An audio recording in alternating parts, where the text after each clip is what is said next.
जनवरी 1948 एक ऐसा समय जिसने भारत की राजनीति की पूरी दिशा ही बदलकर रख दी। आज के इस विश्लेषण में आइए हम सीधा उन दुखद घटनाओं और उनके तुरंत बाद के असर को समझते हैं।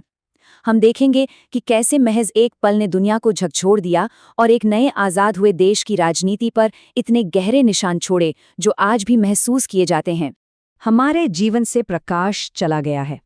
जरा सोचिए उस रात के बारे में। प्रधानमंत्री जवाहरलाल नेहरू के इस एक वाक्य ने सिर्फ भारत ही नहीं बल्कि पूरी दुनिया को उस गहरे अंधकार का एहसास करा दिया था। ये सिर्फ एक बड़े नेता के जाने का दुख नहीं था, ये एक नए नवेले देश के लिए इतना बड़ा राजनीतिक और भावनात्मक झटका था जिसने सरकार को रातों रात एक अभूतपूर्व संकट में धकेल दिया। लेकिन ये अंधकार छाया कैसे? इसे गहराई से समझने के लिए हमें आज़ादी के तुरंत बाद के उस भारत को देखना होगा जो भीतर से बुरी तरह बंटा हुआ था। ये समझना बहुत ज़रूरी है कि ये घटना अचानक किसी शांत माहौल में नहीं हुई थी। देश भयंकर उथल-पुथल और सांप्रदायिक तनाव से गुजर रहा था। नया नया आज़ाद हुआ भारत सच कहे तो अपने अस्तित्व की सबसे बड़ी लड़ाई लड़ रहा था। और उस भारी उथल-पुथल के बीच एक आवाज़ बिल्कुल अलग थी। गांधी जी का पूरा जीवन सत्याग्रह के इर्द गिर्द घूमता था। शांतिपूर्ण विरोध और सविनय अवज्ञा का एक ऐसा रास्ता जो उनके चारों ओर मची उस भयानक अराजकता के बिल्कुल उलट था। 78 साल के गांधी जी इसी अहिंसा के रास्ते पर चलकर भारत की आज़ादी के सबसे बड़े चेहरे बने थे। अगस्त 1947 ये वो समय था जब ब्रिटिश संसद ने भारतीय स्वतंत्रता अधिनियम पास किया। ब्रिटिश भारत को भारत और पाकिस्तान में बांट दिया गया और इस बंटवारे ने उस भयंकर सांप्रदायिक हिंसा को जन्म दिया जिसे शांत करने की गांधी जी हर मुमकिन कोशिश कर रहे थे। इसी शांति की तलाश में उपवास और प्रार्थना सभाओं के लिए वो नई दिल्ली आए थे। और फिर आई 30 जनवरी 1948 की वो मनहूस शाम। गांधी जी नई दिल्ली के बिड़ला हाउस में रुके हुए थे। यहीं से घटनाओं का वो दर्दनाक सिलसिला शुरू हुआ जिसने रातों रात देश के पूरे राजनीतिक ताने बाने को एक झटके में बिखेर कर रख दिया। शाम के लगभग 5:15 बज रहे थे। 78 वर्षीय कमजोर गांधी जी पास ही अपनी शाम की प्रार्थना के लिए जा रहे थे। तभी नाथूराम गोडसे उनके करीब आया और अचानक गोलियां चला दीं। जमीन पर गिरते हुए भी उन्होंने अपने हाथ माथे पर रखकर क्षमा का हिंदू भाव दिखाया। ये सब कुछ इतनी तेजी से हुआ कि किसी को संभालने तक का मौका नहीं मिला। हत्यारे ने अपने जुड़े हुए हाथों के बीच एक छोटे कैलिबर वाली रिवॉल्वर छिपा रखी थी। उसने बेहद करीब से 3 गोलियां दागीं। ये गोलियां गांधी जी की जांघ के ऊपरी हिस्से, पेट और छाती में लगीं। ये सिर्फ कुछ सेकंड का वाकया था, लेकिन इसका असर भारत की राजनीति और समाज पर हमेशा के लिए दर्ज होने वाला था। गोली लगने के तुरंत बाद उन्हें वापस बिड़ला हाउस में एक सोफे पर ले जाया गया। उनका सर उनकी पोती मणि की गोद में था। कहा जाता है कि उनके आखिरी शब्द थे, हे राम।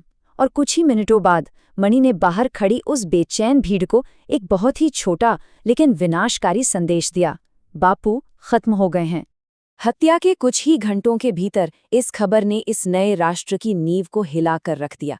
अलग अलग इलाकों में लोगों की राजनीतिक और सामाजिक प्रतिक्रियाएं बिल्कुल अलग थीं। आज़ाद भारत की सरकार के लिए ये सबसे बड़ी परीक्षा की घड़ी थी। भावनाएं इतनी भड़क चुकी थीं कि देश एक बार फिर सांप्रदायिक आग के मुहाने पर खड़ा हो गया। मौत की खबर जंगल की आग की तरह फैली। जरा इस अंतर को देखिए। एक तरफ बॉम्बे में भयंकर दंगे भड़क उठे जहां कट्टरपंथी हिंदुओं ने डरे हुए मुसलमानों को निशाना बनाना शुरू कर दिया, और वहीं दूसरी तरफ नई दिल्ली में दुख का भारी सैलाब था। लोग सब कुछ छोड़कर बिड़ला हाउस के बाहर जुटने लगे। भीड़ इतनी विशाल थी कि व्यवस्था संभालने के लिए तुरंत सेना को बुलाना पड़ा। ऐसी विकट स्थिति में सरकार को बहुत तेजी से काम करना था। उन्हें ये सुनिश्चित करना था कि पूरे देश को अपने राष्ट्रपिता के शोक में शामिल होने का मौका मिले।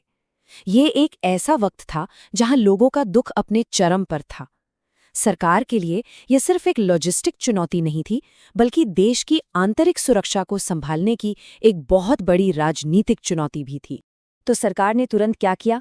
मौत के कुछ ही घंटे बाद बिड़ला हाउस की बालकनी की एक खिड़की खोली गई। उनके पार्थिव शरीर को एक कुर्सी पर रखा गया ताकि बाहर खड़ी वो विशाल भीड़ अपने नेता को आखिरी बार देख सके।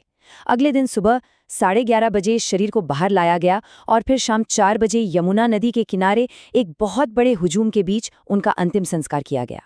इन मार्मिक घटनाओं के बाद जो सबसे बड़ा सवाल सामने आया वो था, आखिर क्यों? इस हत्या ने भारत के राजनीतिक परिदृश्य की उन गहरी वैचारिक खाइयों को पूरी तरह से उजागर कर दिया, जिसे हम बाद में चले मुकदमे में साफ तौर पर देख सकते हैं। ये कोई आम अपराध नहीं था, ये नवगठित भारत की राजनीति के एक गहरे वैचारिक टकराव का चरम परिणाम था। ऐतिहासिक रिकॉर्ड्स से पता चलता है कि हत्यारा नाथूराम गोडसे हिंदुत्व का अनुयायी था, जो हिंदू राष्ट्रवाद से जुड़ी एक विचारधारा है। उसका दृढ़ विश्वास था कि गांधी जी ने भारत के बड़े मुस्लिम अल्पसंख्यक समुदाय के प्रति कुछ ज्यादा ही नरमी और समझौतावादी रुख अपनाया था। इसी वैचारिक मतभेद ने उस गहरी नफरत को जन्म दिया जिसका अंजाम ये राष्ट्रीय त्रासदी थी।